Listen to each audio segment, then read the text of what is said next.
Geminis, welcome to your weekly Sidereal Astrology forecast for April 4th through the 10th of 2016. I'm Athen, and this is for Sidereal. If you are new to the channel, be sure to check out the link down below because the signs are different. All right, so Gemini, this week we have a new moon in your 10th house of career, of legacy, and everything on that productive level.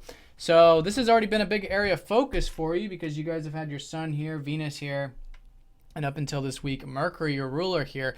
Now, your ruler Mercury is shifting into your 11th house of Aries here right at the beginning of the week, Tuesday, Wednesday time period. So you'll probably find this shift of focus for you. I think it'll still very much be about the career stuff. But then there's also this maybe shift towards community or groups, or maybe cultivating your ideals, or maybe focus more on gaining income from your work, income from your career, which is the 11th, the second house from the 10th.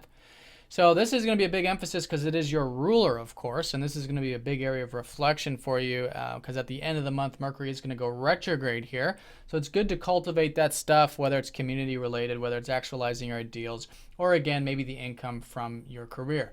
But the bigger picture is about this focus that you've had right now, I think, in terms of achievement and whatnot here. This new moon on Thursday is going to be setting some new seeds and new intentions, maybe some new things coming into your life that you can reflect on.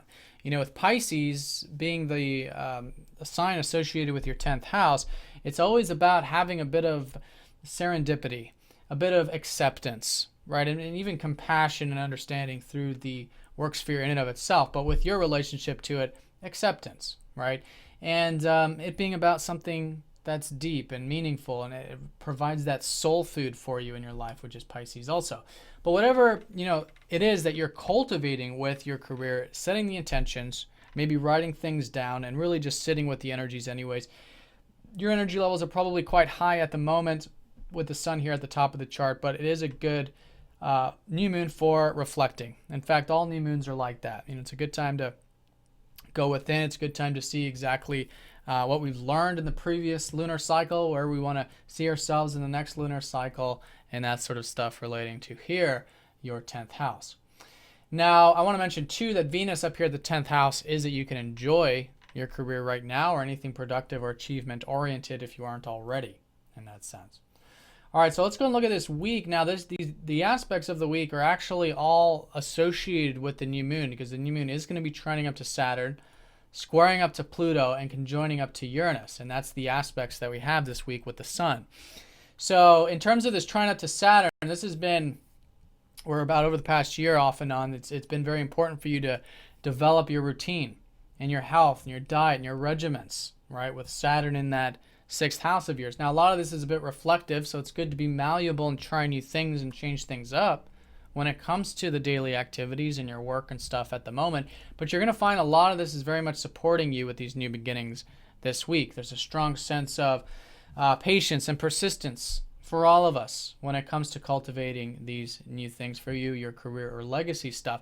And it'll probably be because you're working hard or taking that patient and persistent approach to your time management, your energy management, your daily activities, the work sphere, etc. So very supportive, very good energy to work with. And you're probably quite motivated, in fact, too, right now to maybe take care of your self-improvement and whatnot with Mars in that 6th also, which could continue to be a good motivational factor for you.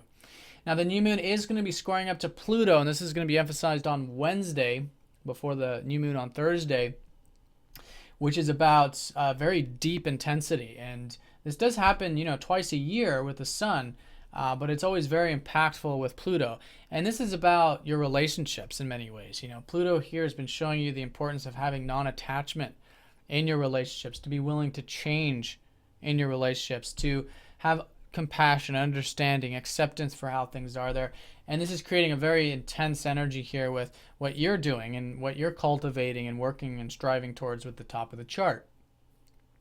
So the key here, and especially when it comes to your communications, because the sun does rule your 3rd house, it's good to be open to change with your mind, your perspective, your insight of things relating to both relationships, your career, and how you communicate things.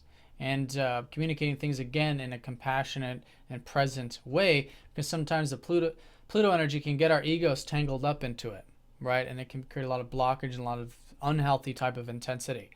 So extra awareness on the mind this week, extra attention on the communications, and again, how you can have non-attachment there, how you can have healthy type of openness, vulnerability, trust with Pluto in that 7th house, particularly with relationships and maybe even with that public life stuff of the 10th. Then on Thursday, that new moon, which is going to be conjoining up to Uranus, so it is a very freeing new moon. And this has been over the past 6 or 7 years for you to have more freedom when it comes to your career, when it comes to your work or your productive stuff. All right, and this is really emphasizing this. Some things to reflect on this week is, on one level, where can you have that healthy change and non-attachment when interrelating? Where can you have that continued good discipline with your routine? But also, where can you have freedom in your career so it's more in alignment with who you truly are, right? So you can have peace here. You can have tranquility here, which is what Pisces is all about. So as the week unfolds, you'll probably see that a lot of this is unfolding. You'll see it more so next week. But this week is really good for that reflection and going within, especially leading up to it, because they'll be in that balsamic phase. One thing I want to mention too is this conjunction with the Sun and Uranus is going to go exact over the weekend. All right, so over the weekend I think is very important, again, for you to have that individuality with your communication, with how you see things, maybe seeing things in a new light. Some of you might be getting some new ideas, some new innovative concepts around the career stuff or the productive things this week, which could be very beneficial. All right, Gemini, so I hope you guys have an excellent week. Thanks for watching, and I'll see you all next week.